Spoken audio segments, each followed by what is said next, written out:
Hello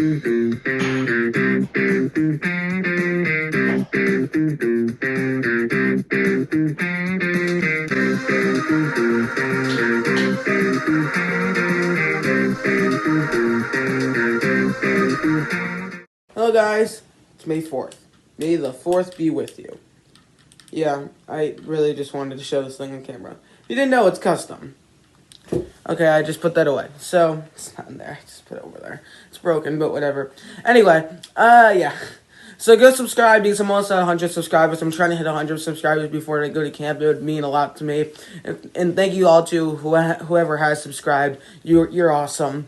And not much to say, but I guess we can get into this one. Go check my Harry Potter playlist. Starting off what this one is about. This after Dumbledore has died, Dumbledore sort of set Harry on a mission to destroy all these Horcruxes, which we learn what they are. They are some things that you kind of splice yourself into.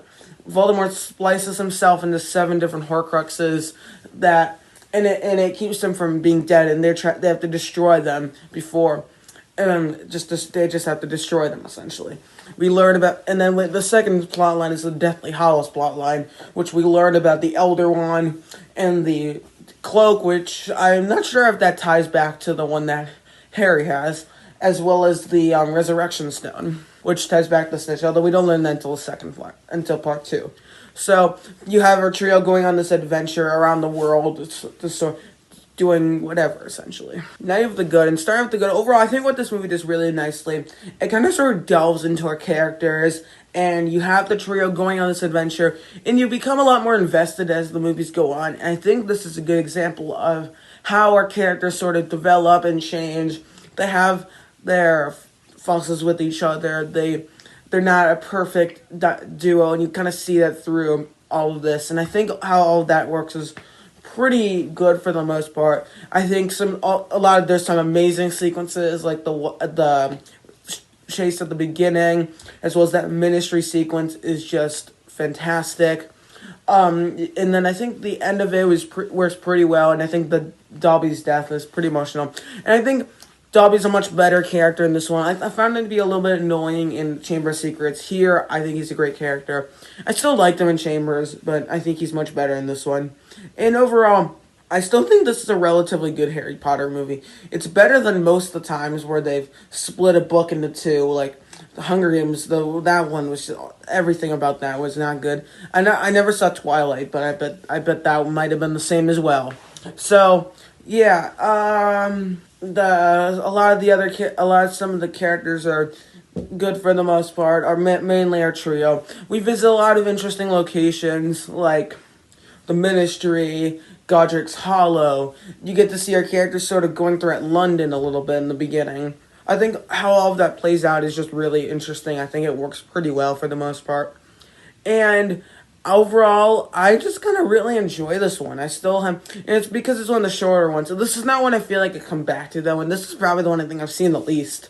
Because I feel like every time I just want to watch this one, I just want to watch part 2. Because that's what you want. That's the payoff.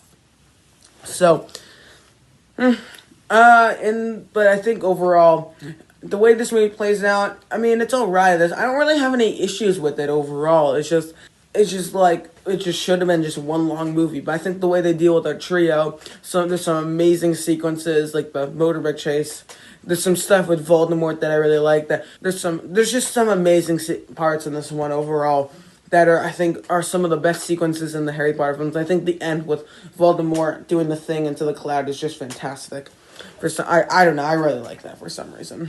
Overall, I think this handles a lot of things really well. There's some things that it doesn't do well, which I'll talk about next. Now you have the mix stuff, and the main thing about the mix is just the overall story. It doesn't really bother you when you're watching it, because you're not really thinking about it. The way everything plays out is a little weird, because you're kind of just hopping from place to place. You start in, where do you start? What's it called?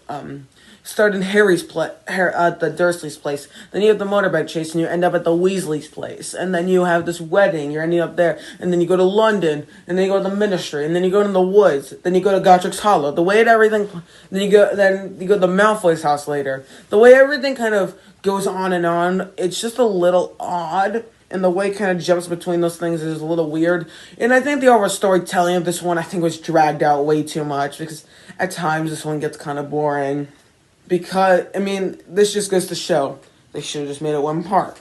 But as we've learned from past stuff, 2 movies makes more money than 1 movie. So they thought it was a good idea to split, which better than it could have been, but still not great. And overall, there's some weird stuff, like the whole part where Ron wouldn't take out the Horcrux, and it's just and then he's just kind of I think that whole little scene was just doesn't work. And overall, it just drags a bit too much. And the fact that they only destroy 1 Horcrux, and then 2 of them are already destroyed, essentially, and then the last 4 are destroyed in that one. And then the only one they destroyed in this one was that locket thing, which I guess it is what it is. There we go. So, overall, yeah, the way everything plays is a little odd. Now the bad, and as I said, the fact that they split in 2 movies into one, I think this could have been a good 3-hour and a half movie. So I think this could have been the first maybe hour and a half of a 3-hour and a half movie. I think 3 hours and a half cut down Deathly Hallows Part 2 just a little bit, and then you have a good 3-hour and 20-minute movie maybe. I don't know, something like that. Maybe a little bit more than 3 hours. I don't know if an hour and a half. Deathly Hallows is Part 2 is all the interesting things, and then this one keep in stuff like the Deathly Hallows, that whole the little Seaton and Godric's Hollow stuff. You know what I mean. So I still do enjoy this one though. Just the way it kind of, and then the way it ends off is very weird. Like that whole little final action sequence sort of thing in the Malfoy's home, the way it plays out is just a little odd. They essentially break out in a bit of a weird way, and then they're just trying to escape. It's not really even you had the little bit of action right before it, which they should have had like a little bit of action, because there's really nothing. Like a full-on sequence, something similar to what they did in Order of the Phoenix. So, yeah, I guess this is one of those movies where you're like, it is what it is. So, it's not a bad movie by any means. I actually still really like this one. There's a bunch of amazing sequences, but compared to a lot of the other ones, it's just alright. For this movie's final score, I'll give it a 7.6 out of 10. I actually still really like this one.